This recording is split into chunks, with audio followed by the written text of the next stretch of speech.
Welcome back to the Sean Trey Show. I have a special guest with me today, Philip James McGoldrick. Now, welcome to the show. Hi. Thanks for having me. Now, tell me, can you, for sure, man. Can you tell me a little bit about who you are and what you do? Okay, well, I'm a filmmaker. I've been making films for about 10 to 15 years. I studied at the film school in Brussels and then went on to the NFTS here in the UK, the National Film School. Nice. I've been making short films professionally. I did a feature play as well, which was one of the first things I did after I came out of the film school.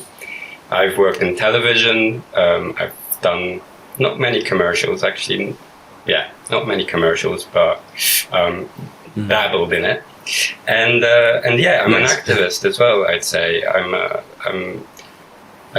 like to connect people, and I like to raise concerns with people. So yeah, that's me in a nutshell. I like that phrase. I love that phrase that you like to raise concerns in people. Like now, tell me what do you define as raising concerns?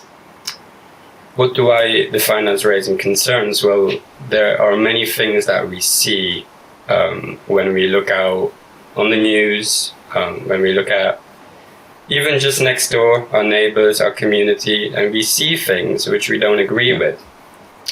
But somehow there's a placidity or a passivity which makes us not act. And you see this in history. You see it when the Holocaust happened. You see it when anti-Semitism was on the rise. We still look back and say, well, how come we couldn't have done, we didn't do anything. So for me, it's very important in the given moment, not just to speak what you don't agree with, but also to act on it. And that is very difficult because it involves lots of energy, and it involves a clear idea of what your concerns. You need to know what your concerns are. So that's my point of view. That's really interesting. No, I like it because I often have had this discussion with people that there are many times that, let me give an example. You're driving down the freeway, the motorway. Sorry, you're in the UK, so it would be the what was the correct British term for it? My mind still gets mixed up. I grew up in Belgium, so I think that was the right side. Here it's left side. Am I right? Yeah. And so you're driving down the road, and you see someone whose car has a flat tire on the side of the road. Now, you have a couple options. One, check that watch, look at the time that you're running, and keep driving. Option two, you pull over. Now, the second option seems logical, but one of the things that enters into that is that there is a couple challenges for people stopping. One is the fear of inconvenience. Yeah. The idea of, if I stop, is this going to disrupt my norm?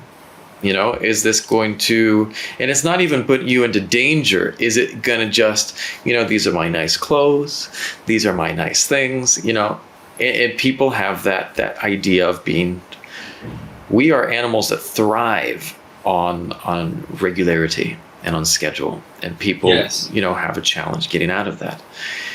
And the second thing that a lot of people, I think, encounter is that when they are driving down that road, and they see that car pulled over, there's a question of, is this going to be dangerous to me? And I think that's the thing that people have to step beyond, because it might be. It might be, but that doesn't mean you shouldn't stop. You know what I mean? Yeah, 100%. And what you say about us having sort of our ways of doing things, I think are also very much rooted in habits and a kind of, let's call it, the mechanical nature of doing things. If you are driving down the highway and you're going to work, you're kind of expecting yourself to get to work. And also there's so many stakes, people will be disappointed, you will get in trouble, all these things. But just that act of kindness could actually really open you up. It could bring you new awareness of how to live your life. And it could, you know, it's an element. If you're talking about activism, there's a similar element to that. Is you need the awareness in order to change something, because otherwise you're just a machine. You're just acting constantly, like, you know, even just typing on your computer or doing, you know, you do your podcasts, they become mechanical. After a while, you start knowing what you're doing. Exactly. And there's one thing that we're ignoring here. We are acknowledging, like, we're driving down the road and the status quo is correct, that driving home is correct, but so often that feeling of comfort, that thing that is the comfort zone, is actually not correct. And that's one of the things that people forget too. Like, you know, I was reading a post just on Instagram a second ago about I forget the channel, but I follow this one channel that has these photo posts and then talks about, and I'm a history major, so my background is history, and that's what I studied in university. And, you know, I'm a huge fan of, you know, the people's history of the United States, and looking at this decentralized idea of the historical process and looking at things in a new way. And this story was in Canada about this First Nations man, you know, a Native Canadian, who during World War II was looking to sign up for the war, and Canada discouraged Native Canadians from signing up for the military. They didn't want them there. Yep. And he signed up, and he ended up having 300 confirmed kills. You know, 300. He was one of the top sniper in Canadian in the theater of war for the Canadians. He was Native American. Confirmed kills. And he was Native Canadian. Native American, yeah. Native Canadian. Canadian. Yeah. So he was an indigenous person from Canada, and he had 300 confirmed kills, right? And he captured 300 more people, and he had all these other things. And regardless about how people feel about war and such, he essentially was a Canadian war hero. When he returned, they wouldn't give him citizenship. Unbelievable. And, you know, and like the idea, and at that time, that was the status quo, but it was wrong. You know what I mean? And it was the idea that he was fighting everywhere. Back against. That happens what we forget. We forget though. But like, when my thought experiment at the beginning about driving down the road was on the founded on the idea that we were actually operating in the right, and this person was just having an inconvenience, which that's not it. Yeah, it's that the system has problems that are inherent. And when you speak about comfortable versus uncomfortable, I find that very interesting, because in my rehearsals for my play, I would start the rehearsal by asking, well, can you come up with your most uncomfortable pose? You're sitting on a chair, make yourself uncomfortable. So people would start doing, you know, like, oh, I'm uncomfortable, I'm this, I'm that. And I'd be like, okay, so now we've got our uncomfortable pose, and now really think about it. Are you making yourself uncomfortable, or are you making yourself comfortable?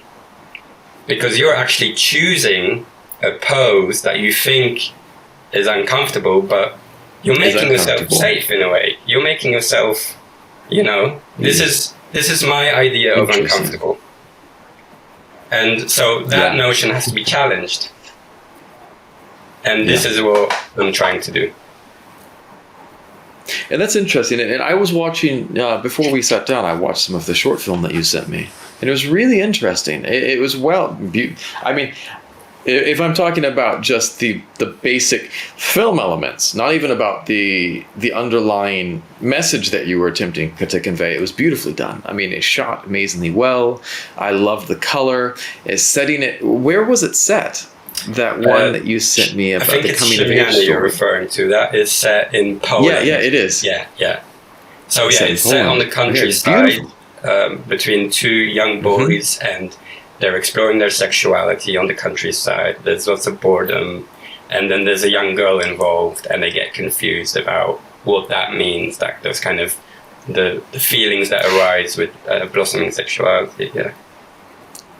And it was, you know what, I was looking one of the things that I find as a critic of watching the films, and just of as I'm a filmmaker looking at how would I approach that, exploring sexuality is extremely challenging, because Definitely. how do you do it tastefully? How do you do it in a way? And and I'm not a huge fan of the one series on HBO, Euphoria, and it's portrayed as a very avant-garde approach to sexuality, but to me it feels I felt bad for the actors watching it. I felt it was almost exploitive, and that's my opinion. But I mean, because I didn't feel that it was done in a way that to me was so much of sexuality is what you're not showing. Sorry, is Euphoria sort of older people exploring their sexuality? Because I'm not fully aware of the show, actually. It's a show that explores teen sexuality. Okay. And it's very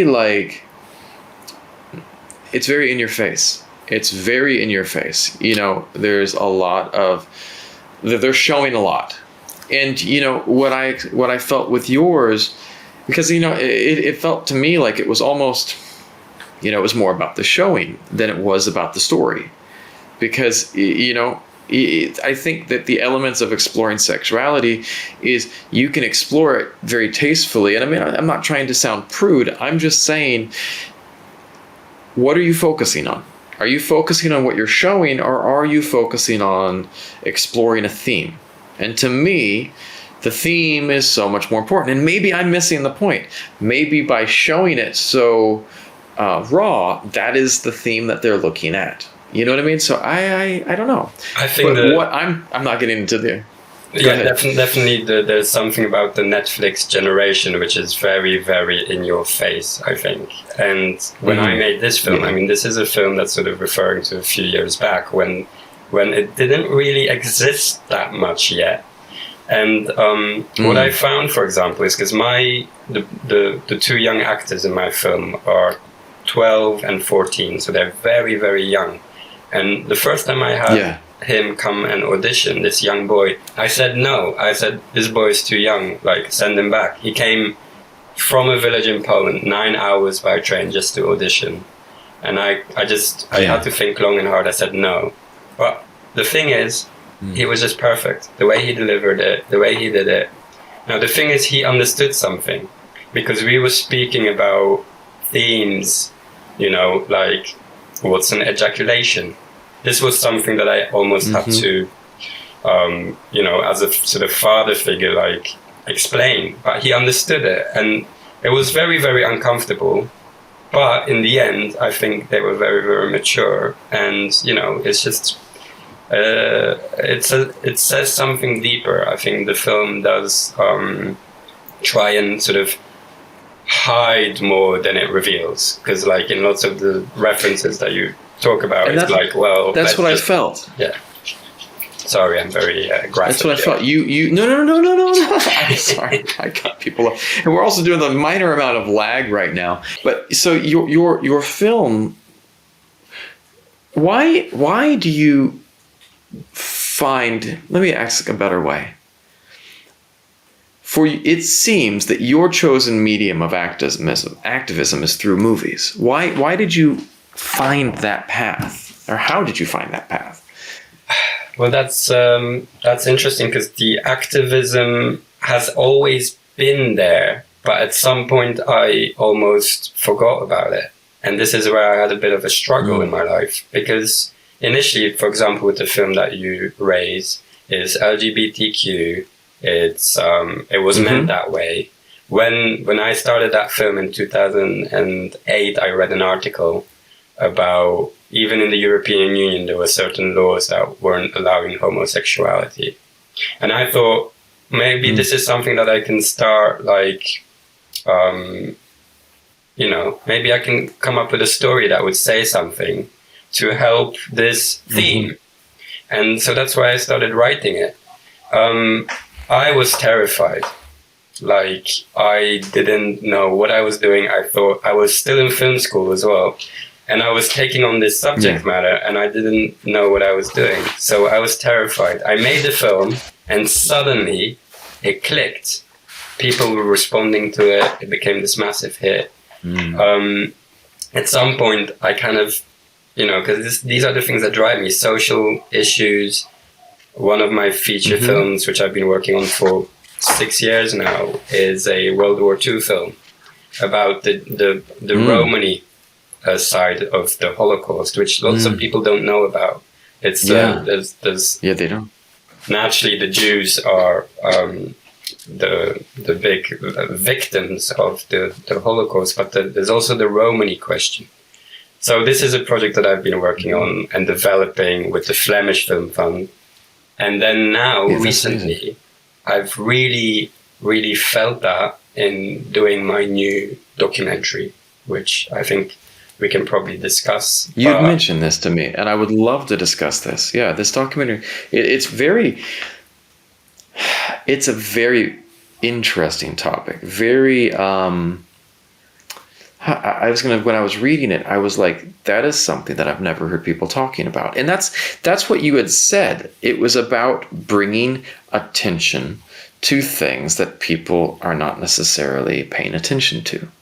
And can you share with the listeners about that? And Definitely. uncomfortable about. Would you share with us a little bit about this project? 100%. So the documentary itself is called Born of Violence. And it's told entirely from my point of view as someone who's been born from sexual violence. And it's also following other people around the world in different parts of the world who either have some situation where they're adoptees finding out about their past, or war-torn situations like Rwanda or any other part of the world right now where you have, let's say, in the Yazidi community in Iraq, you've got mass abductions where women are raped and then something happens in the aftermath. So my documentary is basically focusing not just on the mother's story, but about the relationship between mother and child, which is so little spoken about because it's such a difficult subject matter. Yeah. That's really interesting. There was one time where I was talking to my wife, and this was just something that my mind drifted to. We only know back to, most people, not everyone, will know back maybe a generation, maybe two if you're lucky. And beyond that, your family just becomes this mystery, and your lineage just drifts into oblivion. You know what I mean? Into the ether. And though there were families, and once I was thinking, like, there are a lot of people that would believe, there were all these loving relationships all the way back through time. But I think that's probably very, very, very doubtful that, many people, if they knew about it, because here's my thing, right? One of the challenges that I think a lot of people have with finding empathy for these stories, whether it be a story about violence against women, or a story about LGBTQ issues, whatever the story might be, people tend to not think that it's related to them. Well, that's not my issue. That's not my issue. You know what I mean? But when you make a person realize that, there probably is much more, these stories probably ring closer to home than you have any clue, and there was I'm not, puppies. That's my dog. It's okay. He's just, it's all good. Sorry about that. Mine run around. It's probably a good way to break up a little bit of the tension, Dogs are good for that. But, there was a story that I was reading once, not a story, but a statistic, and it was the percentage of women that are actually have been abused or had some type of trauma, and it's quite high, and so it's very interesting. Now I want to ask you about, as a filmmaker, how did you get into film and say, hey, this is a medium that I want to get into and use to tell stories that make change? How did you find that? How did you come to that decision? It started very trivial. I was skateboarding and I picked up a camera and, That's awesome. Somebody has to do the filming. So I felt very comfortable just picking up the camera and, following my friends. And suddenly I realized, oh, there's something in this. I'm good at camera work. I'm good at following them, telling a story. And then came the decision after secondary school. What should I do? And the idea of going to film school came about. I was very young, so I was a bit unsure. I went to see a film in the cinema, and this was Broken Flowers. I don't know if you've seen that film. It's Jim Jarmusch. I know Broken Flowers. I do know.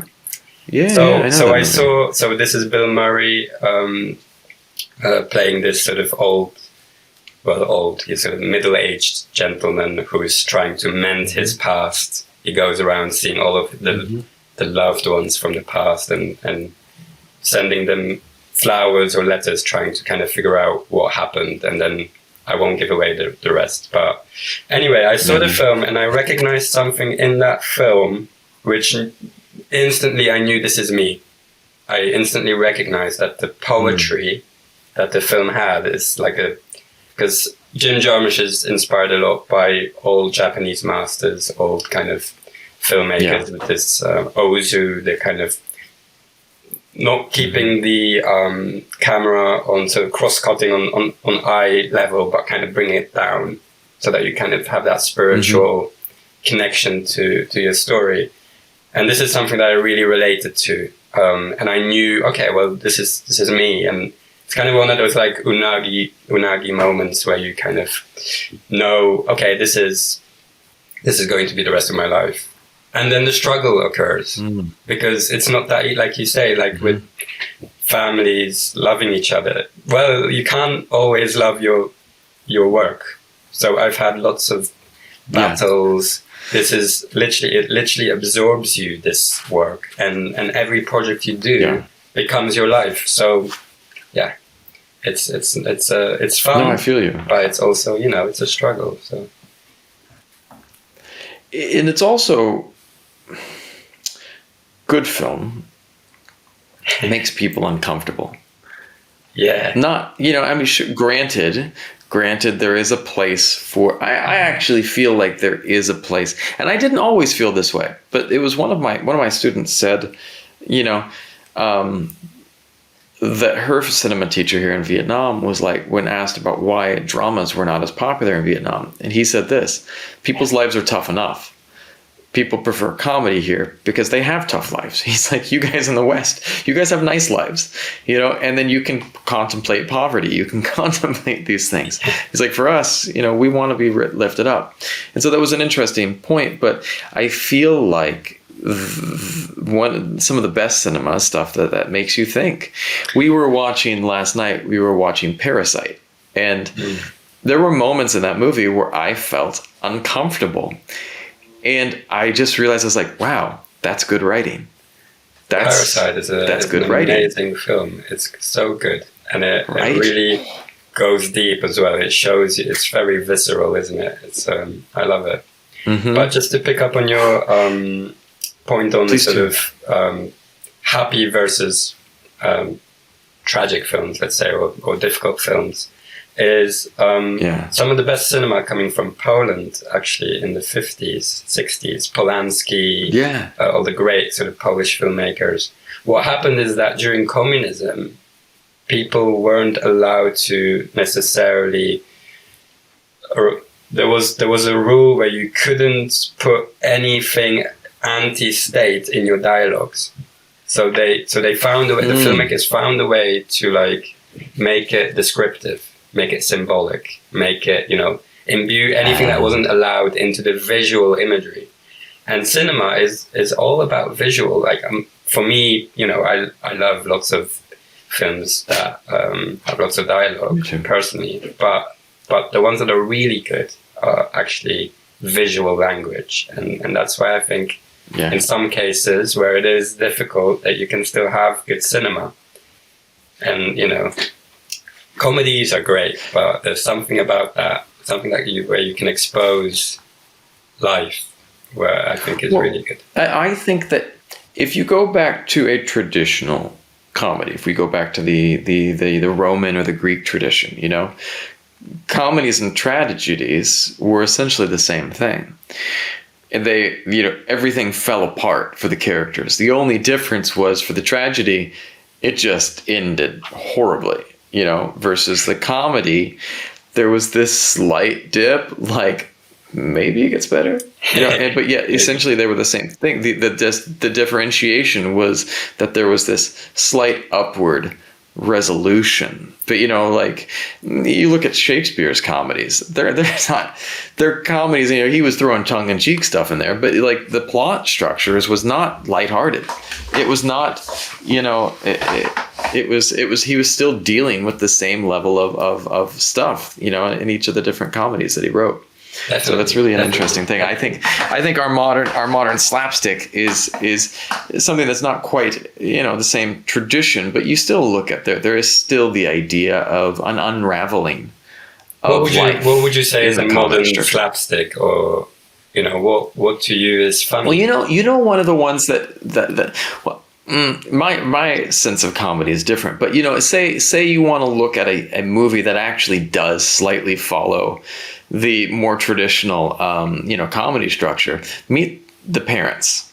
Yeah. It's really slapstick, but like you start off and this character is starting at the top of the world. He's got this engagement, and then literally everything that could go wrong does, until he's standing on a plane screaming about a bomb. And then like it's literally rock bottom for him. He's stuck in jail.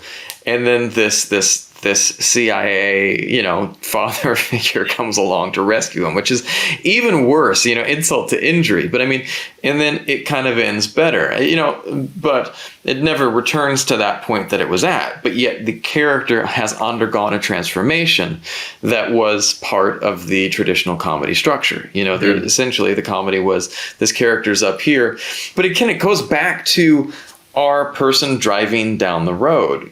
They're starting out here, and their world hasn't been changed by an event. Mm. I remember the first time finding out. I'm a white cis male from the U.S. who, though my family was lower middle class, we had what we needed to, and there wasn't tons of struggle. I've had my financial difficulties, but I'm saying that like my life was pretty easy, and the reality is that. I'm not trying to play any type of victim cards. Not happening. You know what I mean? So, but the first time that I was able to see people who grew up in situations that were really challenging, and when I moved outside of the US and I saw situations that, were people that were suffering, and I live in a country that is not a first world per se, it's developing. And when my friends start posting things in the US, sometimes I'm just like, it's because it's hard to relate at times, because there's different places that people all exist, and I'm not judging any of them. We all have our challenges. But I remember the first time that one of my friends came out as gay, and and at that moment I didn't judge. But yet I saw it was new, and I was like, how do we approach this? Because how do we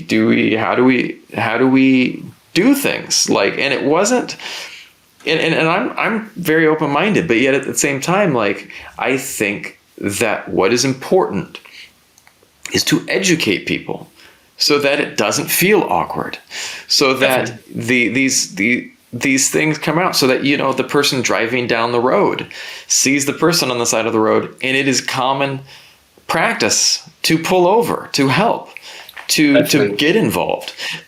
Because I think that the education that we're doing is about that. And so when I hear people that are reactive, why are we casting this? Why do people have representation? Because we need to normalize it. It needs to be seen. People need to see. How would you respond to that? Well, I just wanted to pick up on what you said about sort of victimizing and victims, because this is right now. This is a huge part of my activism, which is that I would love to hear this. There's several activists around the world who are trying to implement victim status by law to people born of sexual violence, to give them more rights. So initially, when I heard this, I thought, well, I'm not a victim. Like, I got a bit like, I'm not a victim.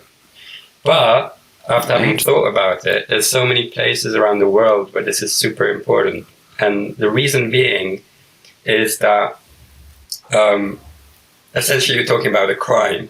The father is getting away with the crime. Yeah. And this is something that, for example, that I explore in my documentary, is that initially I didn't see it that way. I thought, well, I need to find my biological father, for example. That was going through my head. And the shift of going, well, that's a crime.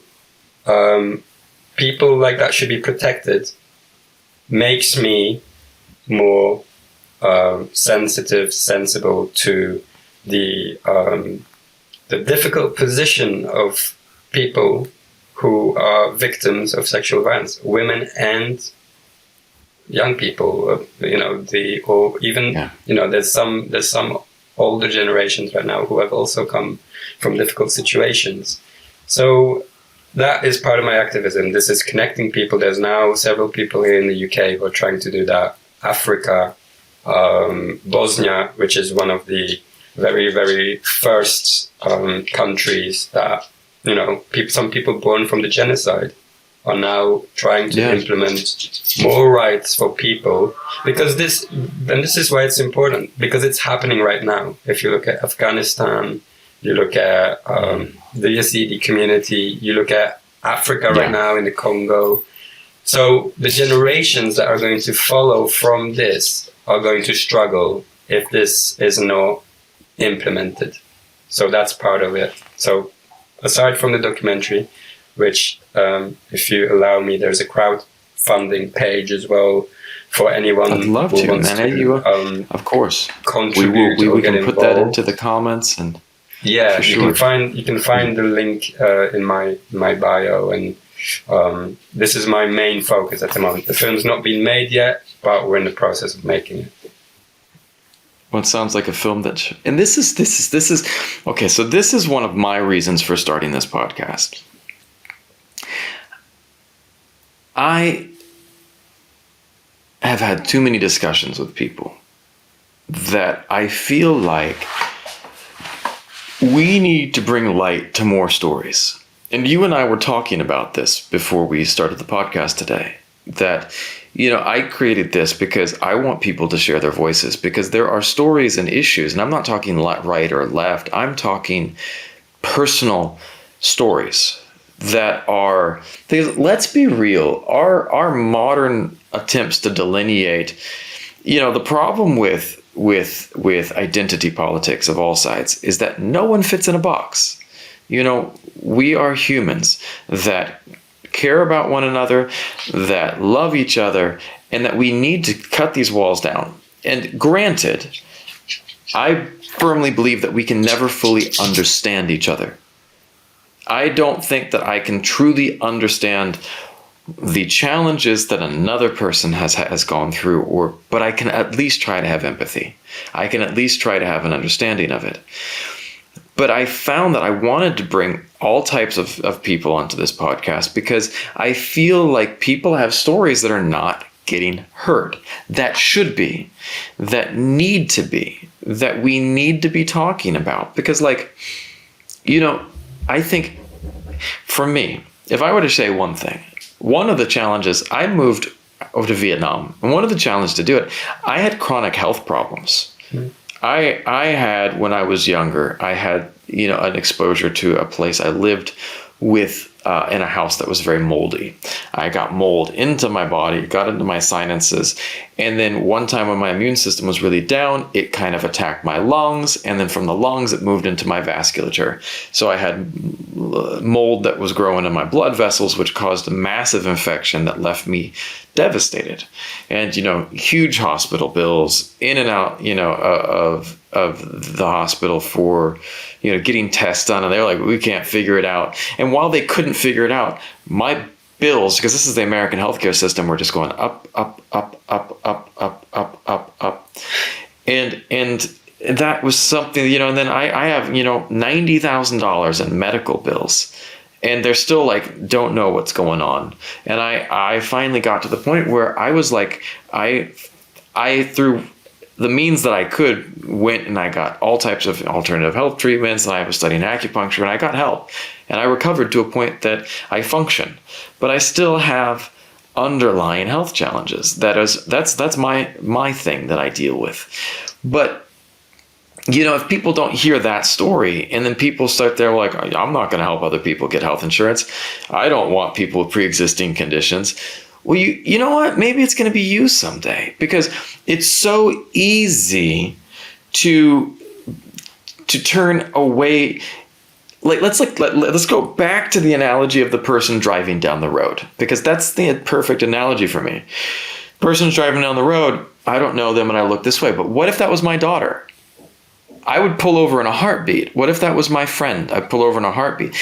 When we can create a familiarity with someone, when we can create a connection with someone, when we can make it so that it's no longer an outsider, other. The most dangerous game that we play, that people play, is when we turn someone else into other.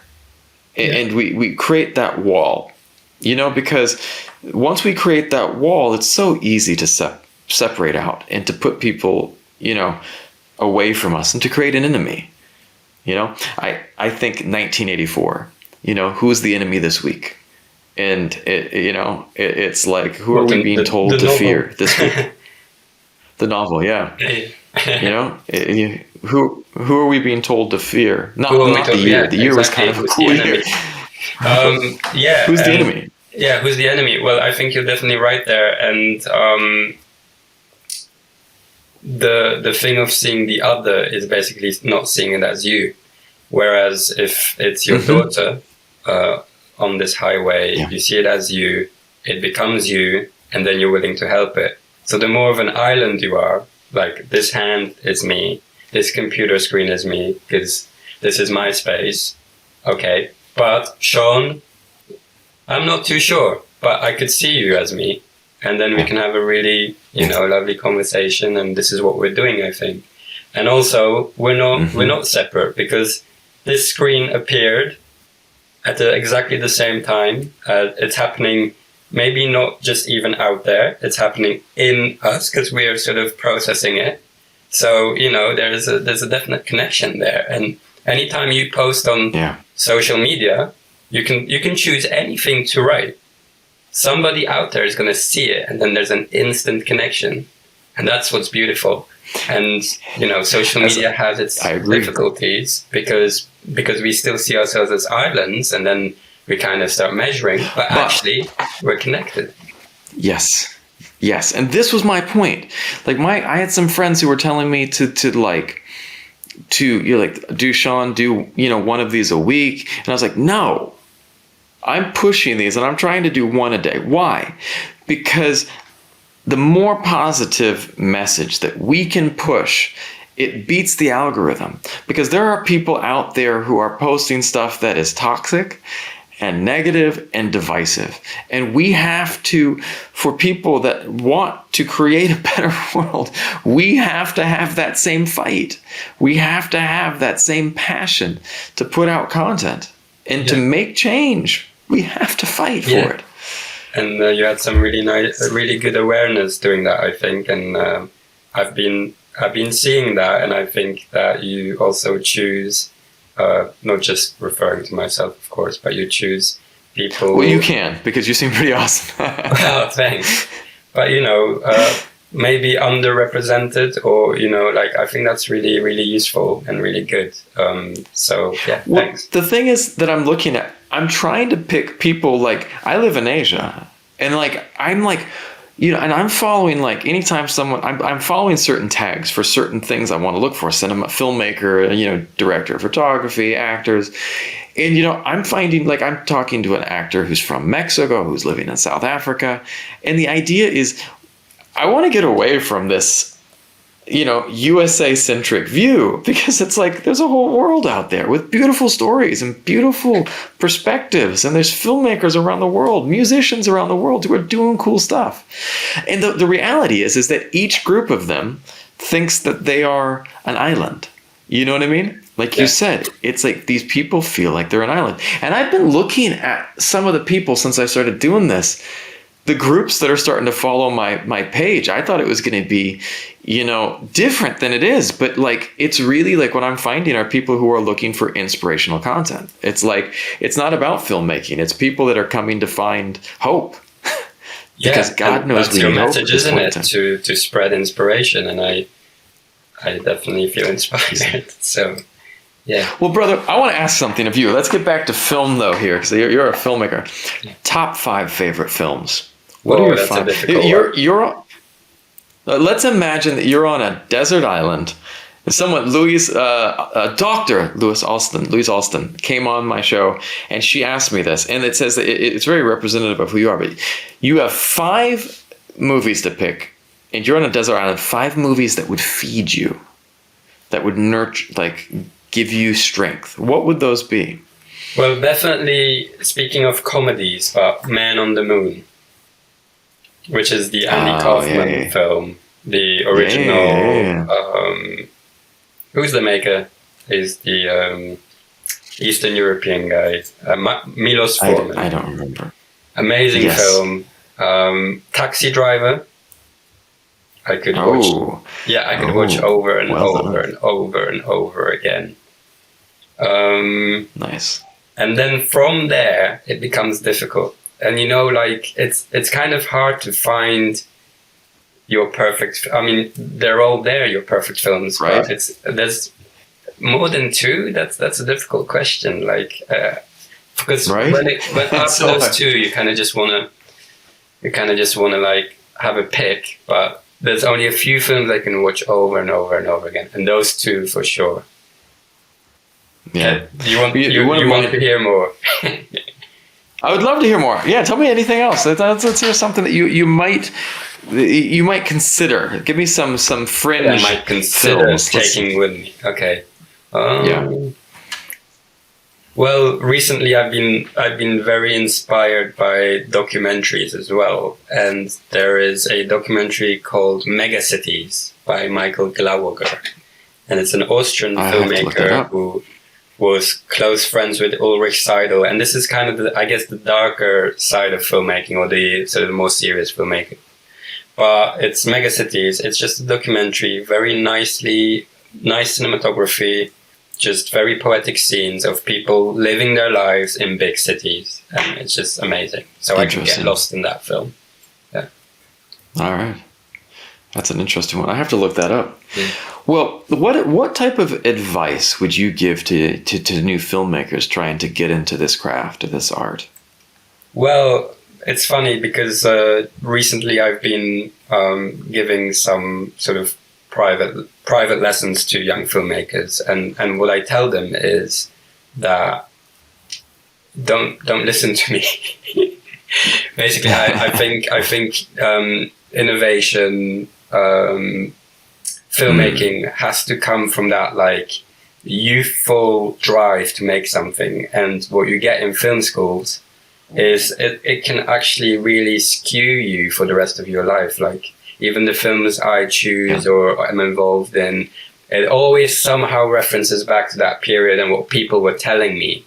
So I would say like forget about all of it. The only thing I can do is like help you, like how do you go about like actually getting something done, the practical stuff. Mm-hmm. How do you read a script, all this kind of stuff. So, but inspiration, creativity, all of that literally is all up to the filmmaker, I think. I like that. Leave up to filmmaker. Now, if you were to go back in time to a younger version of yourself, would you change anything? Would you tell them any advice, any maxims to help yourself? A younger self. Fall. Don't be afraid to fall. I've fallen, but maybe because I didn't tell myself that was a possibility. So I think take risks, do things, because eventually, like, time goes by and you end up just thinking about what you want to do. So you kind of just have to, like, pick up a camera, pick up sound, if you're into sound, pick up an audio device, do anything, like tell a story. And I think when you go to film school, you kind of get stuck. Some people get stuck in like, well, I need to make something, that is cool or that looks good. But really, from the start, you should be thinking about story. What's important to tell? What's a good story? Because story is like everything. You've got a story. Exactly. I've got a story. Everyone's got a story. So I love that. I feel like we tend to forget that film, and its best, is about telling stories that need to be told.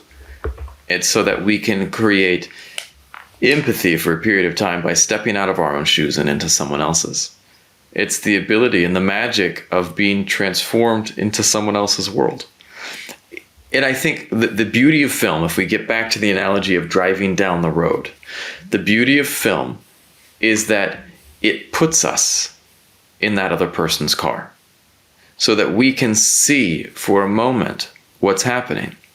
And I think that this is most interesting where you see now with the rise of YouTube videos and first-person points of views as people are posting stuff online that is happening, atrocious things that are happening, war crimes that are happening, and we're able to see it. Throughout the history of the world, there's been horrible things that have happened. I was a history major. When I read about, some of the things that were done in ancient times in war, it was horrific. But there wasn't YouTube there to highlight it. There wasn't, people with a camera phone that they were able to pull it out and to show pictures. And by doing that, by pulling out these cameras, we are able to make change. Because if we get it out there, if we show it, maybe we can make people realize. Like, one of the things that you made the reference to Nazi Germany, that people were able to turn a blind eye because they didn't see it every day. It wasn't in their face. But hopefully, and I'm not so certain of this, but hopefully in a modern time period, people might be able to see and stand up to it. But I'm not sure. But we need voices that will speak up. Sorry, yeah, it's a very rare and difficult thing, I think, to be so strong to turn your back on this kind of psychotic behavior. There's one writer who I really admire. It's called Hermann Hesse. He's like a 70s writer. I love Hermann Hesse. Yeah, Hermann Hesse. Hermann Hesse is. I love Siddhartha. I love Narcissus and Goldmund. I love some of his works. Beautiful writing. And just recently, I discovered this one book about the war. I don't quite fully remember the title. But in there, he describes that actually in 1917, First World War, he decided to leave Germany and live in Switzerland because he saw how people were just going crazy. This kind of nation of psychotic people trying to,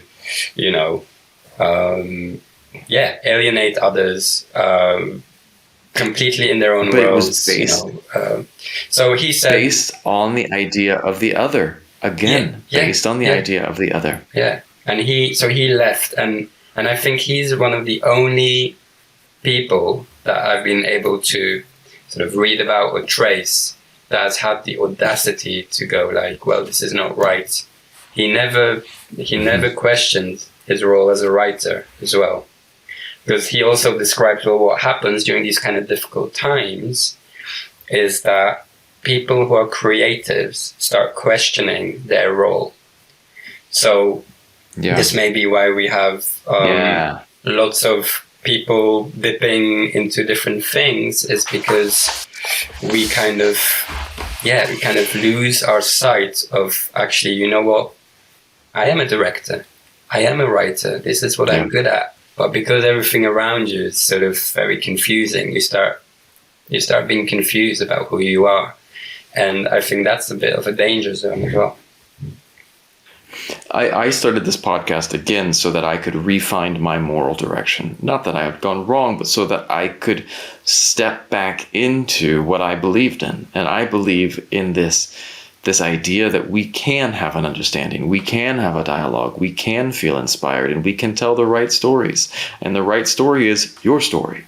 Whatever that story might be, tell it, so that we can hear voices that can need to be heard, you know. And that's why, again, I don't want to be centralized in the U.S., because we don't just need U.S. stories. And that's what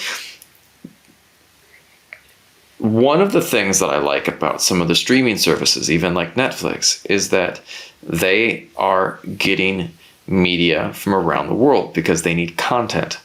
And I like the fact that it's not US centric. Granted, whatever country you're in, they have different content that they were promoting. But, you know, if I'm in the US, I can still find great Korean movies. I can still find great movies from other regions and such. So I think that's a really good thing, that we're entering this era where the internet has made it possible for us to have more than, like, because let's be real.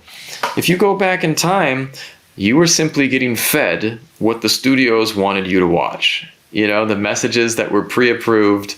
You know, let's go on to you know, Noam Chomsky. You know, his entire philosophy of media control. And I hope that we are entering a period where we have a slight degree more power to change the narrative. Because Definitely. that's what needs to be changed. Definitely. So, and like you say, it's like something's exposing the stories which don't want to be heard, and it's kind of our ability yes. to tell our individual stories, and that's beautiful. That's great. Thanks for sharing that. Yeah. Well, thank you for coming on tonight. I would love to have you back sometime as we get further along 100%. the road towards your documentary, man. I'd love you to come back and just update us on the progress on that. So again, we will include a link for your fundraising and anything we can do to help you, because that sounds like a beautiful concept and a beautiful story. So perfect. Thank you very much for having me tonight, man. Sean, and I appreciate it. Yeah, good luck with all of the other interviews as well, because you've got lots of work now. I've got a lot to do, but we have to. We owe it to the next generations.